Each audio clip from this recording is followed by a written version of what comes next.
નમસ્કાર. આજનો વિડીયો એ લોકો માટે છે કે જે એવું ફીલ કરે છે કે હું જે મેનિફેસ્ટ કરું એ વસ્તુ નથી થતી. તો આજે હું તમને યાદ દેવડાવવા માંગુ છું કે મેનિફેસ્ટેશન આપણે કોન્શિયસલી કરીએ કે ના કરીએ એ થતું જ હોય છે. એકચ્યુઅલમાં પ્રોબ્લેમ ત્યારે આવે છે કે જ્યારે આપણે મેનિફેસ્ટ કંઈક બહુ મોટી વસ્તુ કરતા હોઈએ છીએ અને એના માટે બહુ જ ડેસ્પરેટ થઈ જતા હોઈએ છીએ, એટલા માટે એ વસ્તુ આપણાથી દૂર જતી રહેતી હોય છે. પણ મેનિફેસ્ટેશન થતા હોય છે અને આ વસ્તુ જો તમને એકવાર ઘર કરી જશે, તમને એકવાર તમારી બિલીફ સિસ્ટમમાં સેટ થઈ જશે કે મેનિફેસ્ટેશન શક્ય છે, મારી જોડે પણ થયેલું છે, એ પણ વસ્તુ તમને જો યાદ આવી જશે તો તમે એને માનશો અને પછી એના ઉપર પૂરો વિશ્વાસ તમને બેસશે. આજે હું મારા પોતાના એક્ઝામ્પલથી તમને સમજાવવા માગું છું. લો ઓફ એટ્રેક્શન, મેનિફેસ્ટેશન, આ બધા વર્ડ્સ હમણાં બહુ જ ચાલી રહ્યા છે સોશિયલ મીડિયા પર આફ્ટર કોરોના, રાઈટ? પણ એવું નથી કે આ વર્ડ્સ આવ્યા કે આ લો ઓફ એટ્રેક્શન આપણા ધ્યાનમાં આવ્યું ત્યારથી આ વસ્તુ કામ કરે છે. એ કામ કરે છે ડે 1થી આપણી લાઈફમાં, જ્યારથી આપણામાં સમજણ આવી.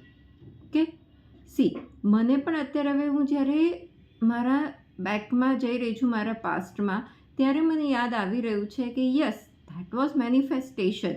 પણ એ વખતે મને નથી ખબર, અત્યારે એ મને રિયલાઇઝ થઈ રહ્યું છે અને કેટલું ઇઝીલી થાય છે એ પણ હું તમને સમજાવવા માંગુ છું. આ વાત હું જ્યારે આઈ થિંક 8-10 વર્ષની હઈશ, 8 to 10 years, મારી મેમરીમાં મને એવો જ ખ્યાલ આવી રહ્યો છે કે એ ટાઈમ પર મારી એજ હશે 8 to 10 years.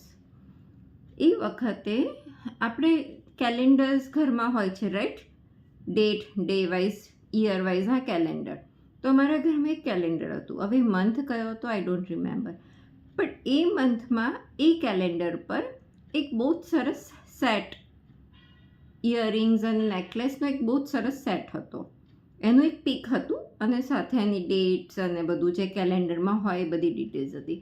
તો એ પિક રોજ મને દેખાતું, રાઈટ, એ પર્ટિક્યુલર મંથમાં. તો એક દિવસ મને એ પિક્ચર જોઈ અને મનમાં વિચાર આવ્યો કે કેટલો સરસ સેટ છે, મારી પાસે હોય તો. બસ, દેટ વોઝ ધી થોટ. એ પછી પણ કોઈ વિચાર નથી આવ્યો કે ક્યાંથી આવશે કે કેવી રીતે આવશે કે નથિંગ ડુઈંગ. ફક્ત એક વિચાર કે આ બહુ જ સરસ સેટ છે, મને ગમે છે અને મારી પાસે હોય તો કેવું સારું. અને અત્યારે જે મારી મેમરી લેનમાં છે કે આઈ થિંક એ કેલેન્ડરનું તો હજી મહિનો હટ્યો બી નહોતો, એ પિક ત્યાં હતું જ. ઇટ મીન્સ કે એ મંથ ચાલુ હતો અને એ જ મહિનામાં, હવે એક્ઝેક્ટ મને યાદ નથી કે અઠવાડિયું કે 15 દિવસ કે 20 દિવસ, બટ અમારા એક રિલેટિવ આવ્યા અને એ બધાને માટે કંઈક ને કંઈક ગિફ્ટ લાવ્યા હતા. એમાં મારી અને મારી સિસ્ટર માટે આ એક સેટ હતો જે હુબહુ, મતલબ 80% એની જોડે મેચ થતો હતો. Not real set, artificial set, but હતો એવો જ સેટ. એ વખતે તો એ જોઈને બહુ ખુશ થઈ ગઈ ને that short story ends. But હવે જ્યારે હું યાદ કરું છું તો મને રિયલાઇઝ થાય છે કે that was my first experience મારા યાદશક્તિમાં, મારી સમજણ શક્તિમાં, કે મેં જે ફર્સ્ટ વસ્તુ મેનિફેસ્ટ કરી હતી. તો નાવ આઈ રિયલાઇઝ કે કેટલું એ સારી રીતે વર્ક કરે છે કે it was just a thought કે મને આ ગમે છે અને મારી પાસે હોય તો કેવું સારું. બસ, I left that thought in the universe. એ વખતે તો મને ખબર બી નથી કે મેં થોટ યુનિવર્સમાં આપ્યો છે with what ever vibration. But હવે હું એને એનાલાઇઝ કરું છું તો આઈ રિયલાઇઝ કે બસ થોટ મૂકો, એની પાછળ પછી ડેસ્પરેટ નહીં થાઓ. એ દિવસ પછી મને યાદ નથી કે મેં ફરીથી એના માટે ફરીથી વિચાર્યું હોય કે કોઈની જોડે એના રિલેટેડ કોઈ પોઝિટિવ કે નેગેટિવ ડિસ્કશન બી કર્યું હોય. Nothing doing. તો બસ આપણે એ જ કરવાનું છે. થોટ અરાઇઝ કરો, એને મેળવવાના વાઇબ્રેશન, પોઝિટિવિટી અરાઇઝ કરો અને પછી એને છોડી દો. ક્યાંથી થશે ને કેવી રીતે થશે નહીં વિચારો, કયા સમયે થશે એ પણ નહીં વિચારો. ડેસ્પરેટ નહીં થાઓ, એન્ઝાયટી નહીં લાવો, ક્યારે થશે ક્યારે થશે આતુરતા નહીં લાવો એના માટે. જેટલું તમે વિચારીને એને લેટ ગો કરી દેશો એટલું જ જલ્દી એ તમારી સામે આવશે. આ હું મારા પર્સનલ એક્સપિરિયન્સથી કહી રહી છું. That was the first my manifestation experience. અને અત્યારે હવે જ્યારે કોન્શિયસલી હું સમજીને કરી રહી છું ત્યારે પણ મારા લાઈફના જે બે મોટા manifestation, dream, home and car, એ પણ મને એવી રીતે જ મળ્યા છે કે વીએ પૂરતી મહેનત કરી, ના થયું, it's okay, we just surrender with positivity, no desperation, no negativity, no anxiety. તો ફક્ત ને ફક્ત તમારે એક નાના બાળકની જેમ ઈચ્છા પ્રગટ કરવાની છે અને એને પોઝિટિવિટી સાથે બ્રહ્માંડમાં છોડી દેવાનું છે. અને આ માઇન્ડ ખાલી રાખવાનું છે.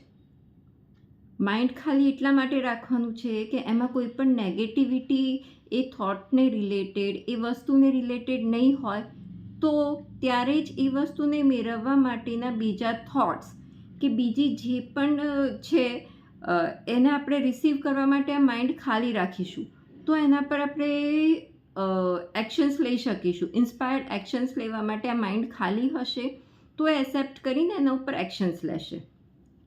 તો એટલે થોટ અરાઇઝ કરો, પોઝિટિવિટી સાથે એને ખુલ્લો મૂકી દો બસ.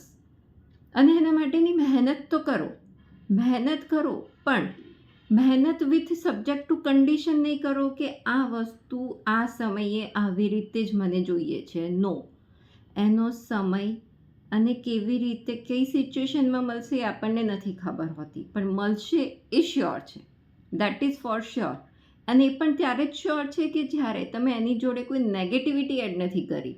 અગર તમે 1% પણ એની જોડે કોઈ નેગેટિવ થોટ એડ કરી દીધા તો that will be your delay or else તમને વસ્તુ નહીં મળવાના ચાન્સીસ થઈ જશે. તો એને નેગેટિવિટીમાં નહીં લાવો.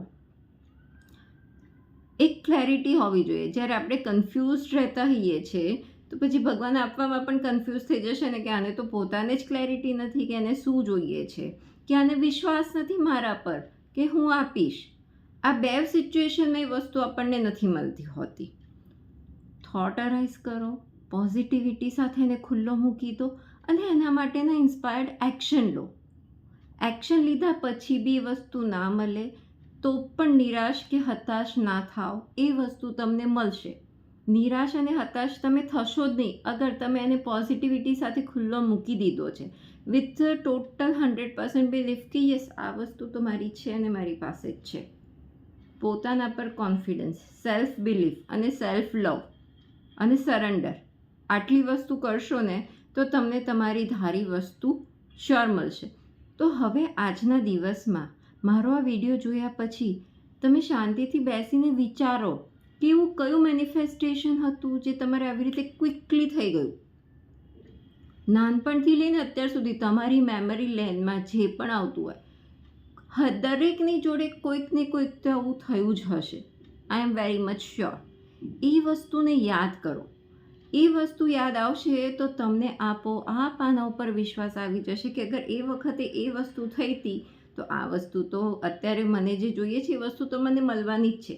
એ કોન્ફિડન્સ લાવવા માટે હું કહી રહી છું કે તમે યાદ કરો તમારું ફર્સ્ટ મેનિફેસ્ટેશન. દરેકના જીવનમાં અત્યાર સુધીમાં ઘણા બધા મેનિફેસ્ટેશન થયા છે તો યાદ કરો.